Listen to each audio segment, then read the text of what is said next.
So today I actually wanted to share a bit of my experience with our Raiders. Um, Today was a day I almost transitioned to the dark side. Let me explain. I loaded into a game, not expecting much. Jumped into the buried map, wanted to check a spot out, see about some loot. Like most people in this game, I just wanted to try and put my money up and, you know, overhaul my loot pool.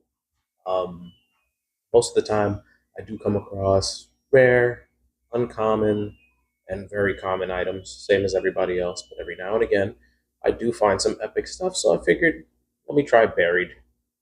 Dam is usually my go to map. Buried is a close second.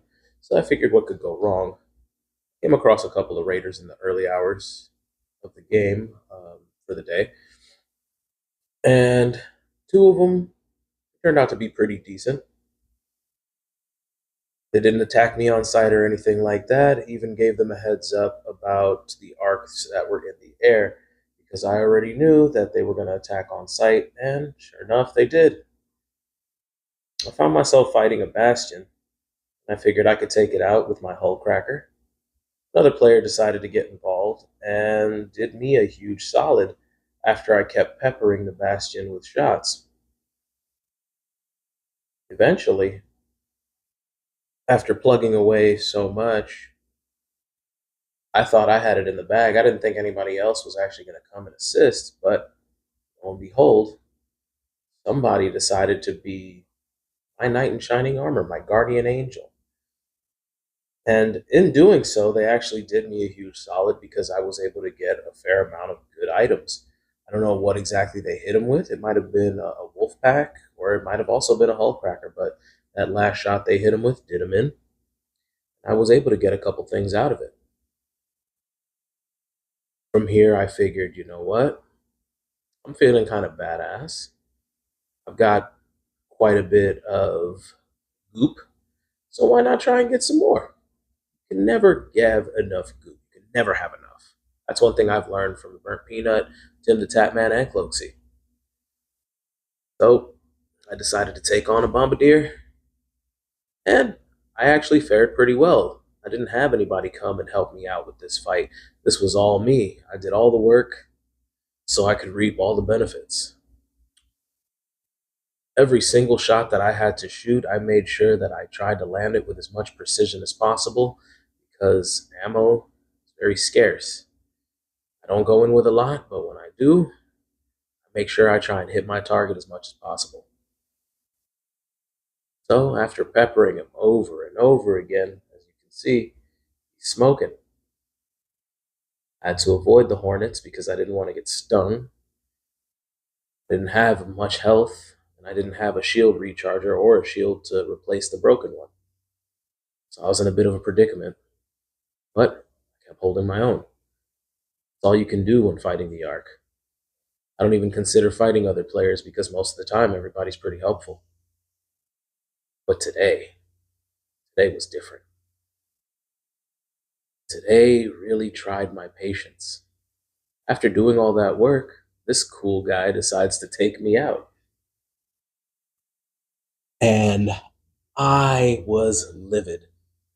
You want to talk about some language? I use some very powerful language that I'm not going to share here.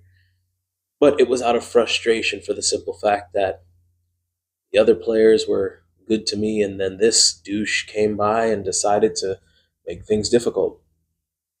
At that point, I almost assuredly vowed to myself I was not going to let another player stand in my way.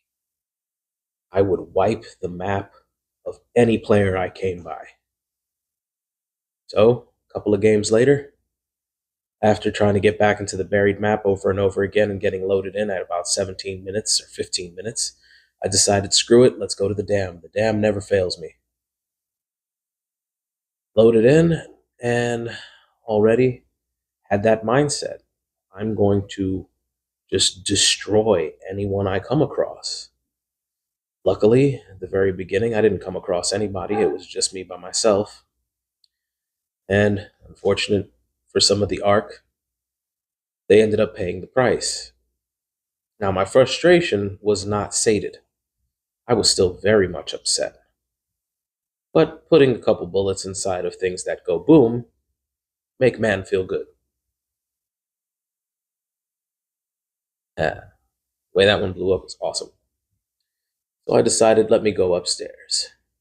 Everybody knows that at the dam, you can go up top and you can get in. Now, this player, I didn't know if he was friendly or not, but he said he was. So I said, you know what? Screw it. I will trust it. There were no turrets, so there was no problem. I came up, and the other player was right behind me. Now, I didn't feel the need to watch my back. Not because I'm trusting, but he could have taken me out on my way up the zip line. I didn't have a key, but I knew he did because he stopped where I continued. I figured maybe if I just go out onto the balcony, I can get what I need to get. There won't be a problem. He'll raid the room, and we can be all right with each other. Been trying to breach that upstairs. Again, came to the realization I don't need to do this. I can head out to the balcony through the door that he opened. So quickly closed the door I opened, headed back downstairs, opened up that balcony latch, and headed outside. Found some fairly decent loot here. Wasn't exactly what I had lost, but it was something. Something's always better than nothing. And in looking through these different items, I got a couple of good things, a couple of guns. At one point, I even found a key. I had to avoid this bombardier because I didn't have my hull cracker this time. Those of you who know, the anvil, while good at penetrating through arc defenses, is not the best to fight one of those. So I headed back down. On my way out, this player, Big Buns, Big Bands, he let me know he had a Bobcat for me. I had actually never had one or held one. So immediately I took him up on the offer. And that's when I realized the PvP aspect of the game. I didn't even notice that body until just now. The PvP aspect of the game is really what drives people to become the villain. Rather than becoming a villain and shooting that player, potentially getting myself killed and not leaving with anything, he was nice enough to gift me a weapon he didn't have to. And in doing so, I prevented what could have been a messy way back to Speranza. I hit my little zip line, started heading to the water treatment elevator to make sure that I could evacuate properly. I got chased by a few things on the way, but nothing too crazy. For the small fries, the anvil does what it needs to. It handles business, and that's why I like it. But started making my way to that water treatment elevator, and I saw that it had already been used. So when I got there, I hurried up, smacked that button, and I went to go hide just in case any unfriendly players were around. And again, to my surprise, this is where that sense of community comes in, where those players that are just fucking absolute gentlemen and ladies, perfect kind of mesh of, as I keep saying, community. Like, I didn't feel how I felt a couple of matches before because of some other asshole. I felt like I was part of something. I felt like I was playing a completely different game all over again. And this is what the meta is for me. This sense of community, this sense of love for the game. We all could have shot each other inside of this little fucking elevator, but we didn't. We decided to party and celebrate the fact that we all made it back to Speranza. And that's what it's about. Not letting other people pull you down to their level.